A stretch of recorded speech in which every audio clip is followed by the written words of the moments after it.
Tuwing bakasyon o walang pasok sa school, tradisyon ko nang mag-long ride at ang paborito kong puntahan ay walang iba kundi sa probinsya namin sa Calubian, Leyte. Since 2021 ay 7 beses na akong nagmotor pa Leyte. At ngayong 2026 ay gagawin ko ang pangwalong biyahe pero hindi ako dadaan sa Quezon Province, Bicol Region at kahit sa Samar. At dahil gusto kong pahirapan ng sarili ko, 5 beses akong sasakay ng Roro pa Leyte. 12 AM na nag-ride ako sa Tandang Sora, Quezon City hanggang makarating ako sa Batangas Port around 4 AM. 5 AM ako nakasakay sa barko at 7:30 AM naman na makarating sa Calapan City, Oriental, Mindoro. Grabe at sobrang ganda ng mga kalsada sa Mindoro. Walang lubak, legit. 2 PM naman na makarating ako sa Rojas Port, Oriental, Mindoro. Pero 6 PM na ako nakasakay ng barko patawid sa Katiklan Port. 11 PM ay dumaong na ang barko rito sa Katiklan Port, Aklan, Panay Island. Masaya sa puso na makarating ako sa mga lugar na hindi ko pa napupuntahan. Kahit gabi at madaling araw ay patuloy ang aking biyahe. Kaya 5:45 AM na makarating ako sa Ahoy Port, Iloilo. 9 AM umalis ang barko at 10:30 AM naman na nakatawid sa EB Magalona, Negros Occidental. Nag-side trip muna ako sa Bacolod City para kumain lang ng inasal at batchoy. Nagpunta rin muna ako sa The Ruins ng Talisay, Negros Occidental. In-enjoy ko lang ang bawat biyahe sa chill na pagpapatakbo. At 6 PM na makarating ako sa Barcelona Port Escalante City, Negros Occidental. Diretso sakay na ako ng barko kaya kitang-kita ang napakagandang sunset rito. Mga 7:30 PM naman nang umalis ang barko at bandang 9:30 PM naman nakatawid sa Tabuelan, Cebu. Biyahe pa rin kahit gabi. Medyo malubak lang ang mga kalsada papunta sa Bugo City.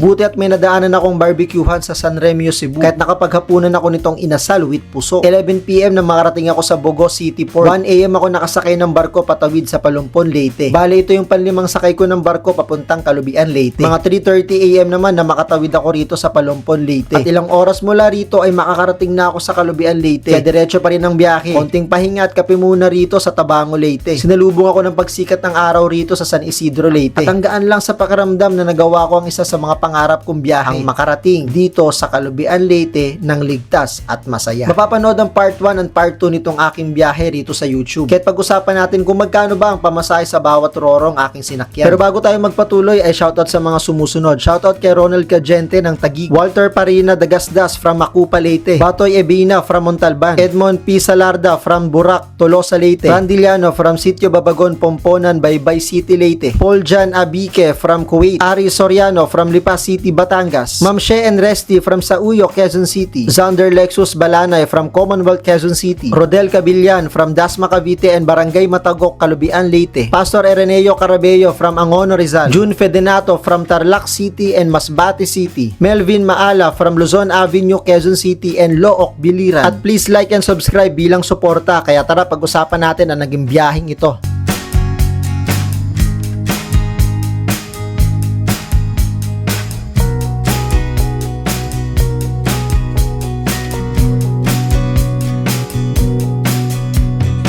Hi guys, ito sa inyo. Ngayon pag-usapan natin yung naging detalye sa naging biyahe ko Manila to Leyte o ikawalong biyahe ko Manila to Leyte via Batangas, Mindoro, Panay, Negros, Cebu at papunta sa Calubian, Leyte. Ayan, so pag-usapan natin para at least meron kayong mga idea kung sakaling gusto nyo mang gawin o gusto nyo mang sundin o gusto nyo mang bumiyahe papunta sa Leyte gamit yung ginawa kong biyahe. O baka merong mga ibang subscribers tayo dyan na gustong bumiyahe sa Panay Island, Negros, sa Cebu o kaya kahit sa Mindoro, pwede nyong sundan itong mga detalye na ibibigay ko sa inyo. Bago natin ipagpatuloy ay please wag nyong kalimutang mag-subscribe. Maraming salamat po sa pagsusubscribe ninyo.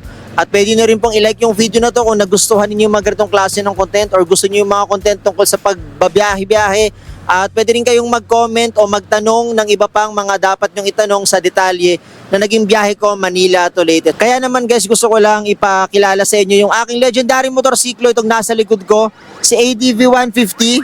Ayan po yung aking motor, ADV 150. Ito po ay 5 years ko nang gamit mula unang biyahe hanggang ikawalong biyahe ko Manila to Leyte. So yan, ito ay ADV 150 2021 model.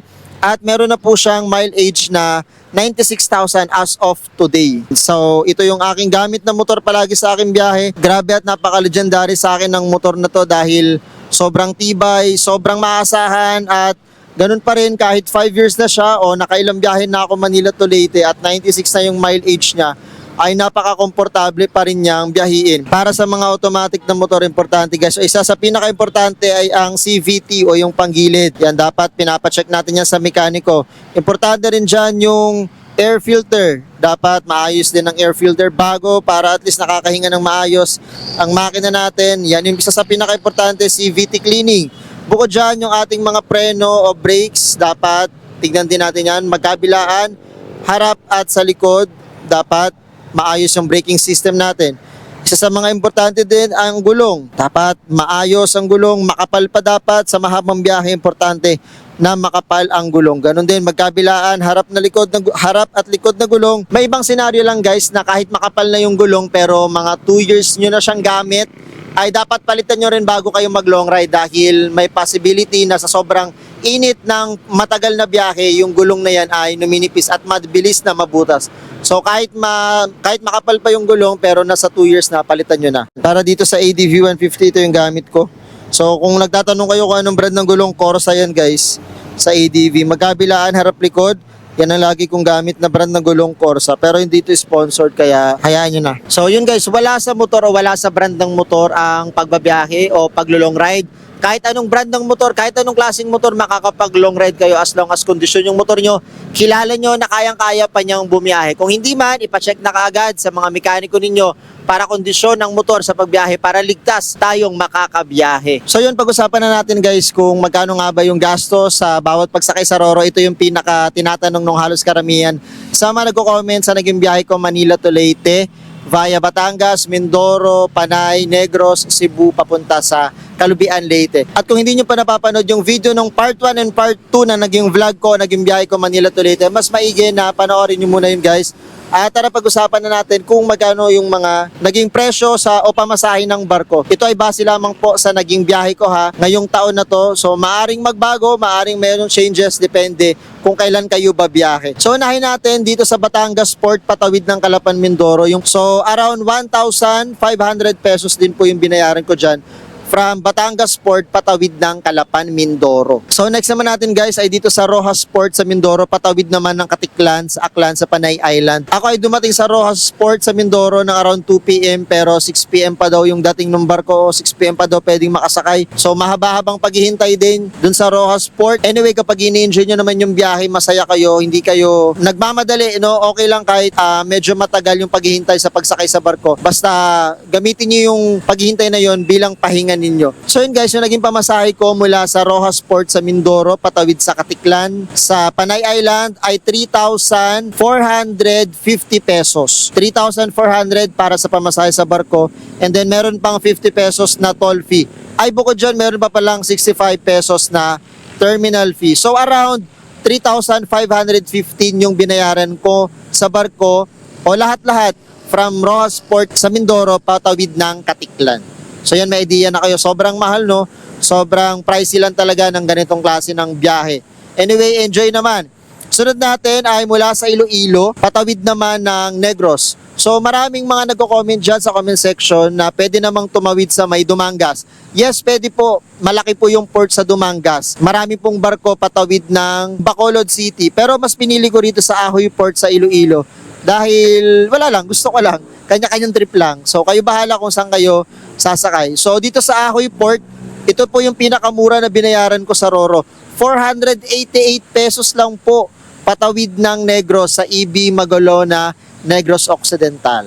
Yan. So 488 pesos from Iloilo o Ahoy Port sa Iloilo, patawid ng EB Magalona sa Negros Occidental. Napakamura, no? And then, tapos po sa Negros naman, doon ako sumakay sa Escalante City o sa Barcelona Port sa Escalante City, Negros Occidental. Ang binayaran ko naman po, patawid ng Cebu from Negros ay 700 pesos plus 70 pesos na terminal fee. So, 770 pesos from Escalante City o Barcelona Port, Escalante City, patawid ng Tabuelan sa Cebu. And then, next naman po, sa Cebu, doon naman ako sumakay sa Bogo Port. So, ang binayaran ko naman from Cebu to Palumpon, Leyte ay 1,565 pesos plus meron pang 120 pesos na terminal fee. So, ulitin po natin, isa-isahin ulit natin. From Batangas Port to Calapan, Mindoro, 1,440 pesos ang bayad sa barko.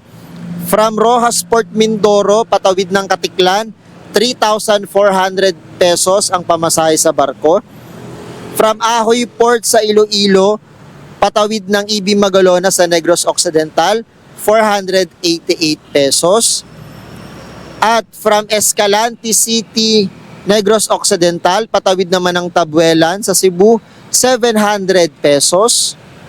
At Bogo Port, patawid ng Palumpon Leyte, 1,565 pesos.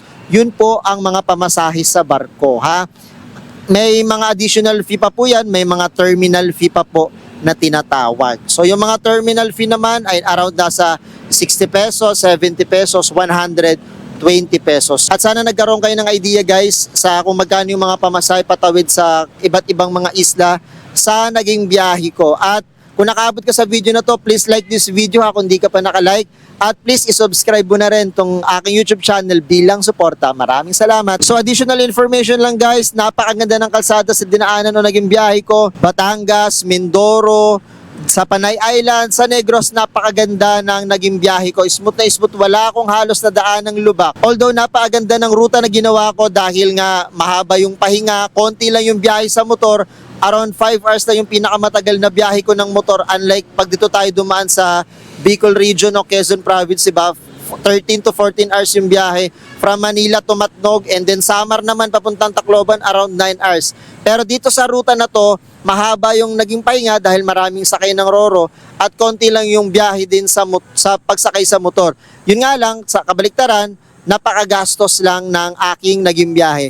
Guys, alam nyo ba na lagpas 10,000 pesos yung naging gastos ko sa biyahe na to, kasama dun yung gasolina, pagkain, pagsakay sa Roro at kung ano-ano pa. So kung balak nyo bumiyahe from Metro Manila papuntang Leyte gamit ang ruta na ginawa ko, Batangas, Mindoro, Mindoro, Panay, Panay, Negros, Negros to Cebu, Cebu to Leyte ay lagpas 10,000 pesos yung ginastos ko sa biyahe na to. Syempre, mahal din ang gasolina sa panahon na to. Kaya sobrang laki din ng gastos ko. Yun guys, at kung meron pa kayong ibang tanong, mag-comment lang sa comment section. Kung meron pa kayong ibang gustong linawin sa akin naging biyahe, at sasagutin ko yung mga tanong ninyo pag may time at nakapagbasa-basa ako. Magtanong lang na may specific na dapat itanong. Pero kung yung tanong ninyo ay nandito na sa video, panoorin nyo na lang yung video na to. Yun lang guys, maraming salamat sa pagsuporta. Please don't forget to subscribe. I-like yung video na to. Muli, maraming salamat sa suporta ninyo. Hanggang sa mga susunod pa nating biyahe. Bye-bye.